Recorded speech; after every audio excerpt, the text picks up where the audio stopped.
Now, Nibiruman, I just want to add the strange thing, the link that you sent to me about Marduk being Yahweh or the God of Israel was from the Cyrus cylinder. I actually go over that in one of my videos. Um, I'd love to have a conversation with you about that because, if anything, it shows the opposite, right? Um, and maybe I should make another separate video about that. But I was kind of shocked at that. I wonder if you watched John the Hut Dweller's video on documentary hypothesis that I sent you. Uh, but where were we before? Oh, the Roman Catholic Church creating the Old Testament. There's the Catholic Church, which it's called Catholic in. Let me see if I have it on hand. It's Ignatius of Antioch's epistle to the Smyrnians in about 105, AD 105, and the term Catholic is there. It has nothing to do. There was no pope in Rome at this time. There wasn't even a head bishop in Rome at this time. Uh, and it would be 1,000 years later that the term, Catholic would mean the Pope, and then another 500 years before it would purgatory, merit box of the saints, all that kind of stuff. Um, but the early Catholic Church included Valentinian Gnostics, Marcionites. Later on, it would include Arians and Paulicians and Bogomils and Albigensian Cathars, and it even included the Basilidians, Ophites, and Sethites, and actually Manichaeans as well. Now, the Zoroastrian influence upon Judaism and Christianity, like Ahura Mazda, absolutely. There was definitely an influence on that after their coming out of captivity, right? I always said that Christianity has two, that if the grandfather of Christianity is Judaism, then the grandmother is Zoroastrianism. Uh, but as for the New Testament goes, um, Matthew was written to counter the message of Mark. Luke was written to counter the message of Matthew and reinstate Mark. John was written independently of the synoptics. Then you have the Pauline writings. Then you have the pastorals, which are anti-Pauline, or at least trying to stop a lot of Paul's views inside Paul's believers, Paul's group. And then you have the Apocalypse of John, which is totally anti-Pauline. I mean, just goes. I mean, the guy who's talked about in the first 7 letters, the apostle who is no apostle, who spread lies, and takes people away from the law. That's obviously talking about Paul. And then you get a bunch of weird stuff in there.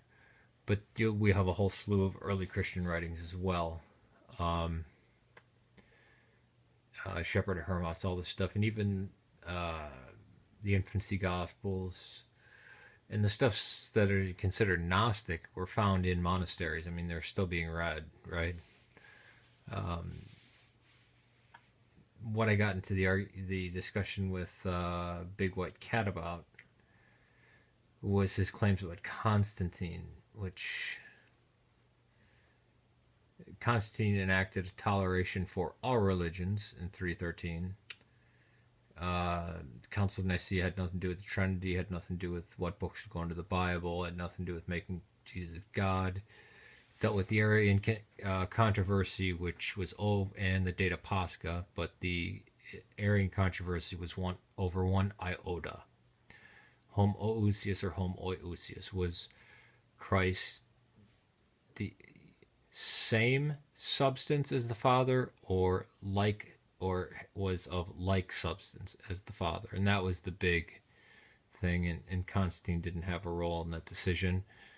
And in fact, after the Nicene decision was made, that 300 to 2 vote that no, Christ was the same substance as the Father, the whole even Constantine lapsed into Arianism, and so did the vast majority of the bishops, until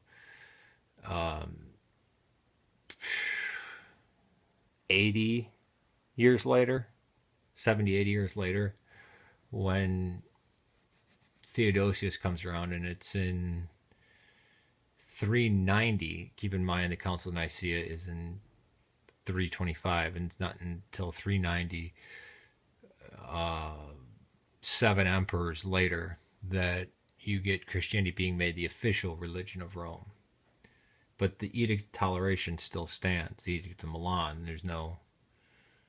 The pagan religions aren't touched. Although he does, I think Theodosius does start going after some of that, what he sees as heretics in Christianity.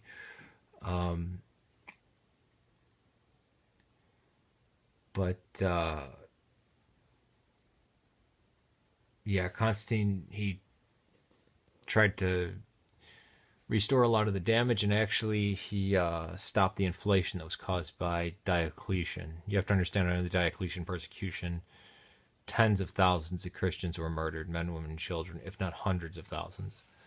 And that was just under Diocletian's persecution, right? Not under Maxentius or Licentius's persecution. But I think after Big White Cat said he'd call me in 2 hours, then all of his messages disappeared. I'll try to contact him again. I'd actually love to talk to you. I don't even care how vehemently somebody disagrees with me. If they're willing to talk to me, I have great respect for them, because I love exchange of information and evidence. Good sources to read would be Theodoret, Sosaman, Eusebius, and even pagan writers like I can't pronounce it. Well, Socrates is a Christian, not the Socrates you think of. Athanasius is an also good one, but Libanaeus and Paraxagoras of Athens, those are pagan writers that speak of Constantine, and they don't even have anything bad to say about him. But peace to you. Love to talk to you. I like people who take a skeptical view of the past.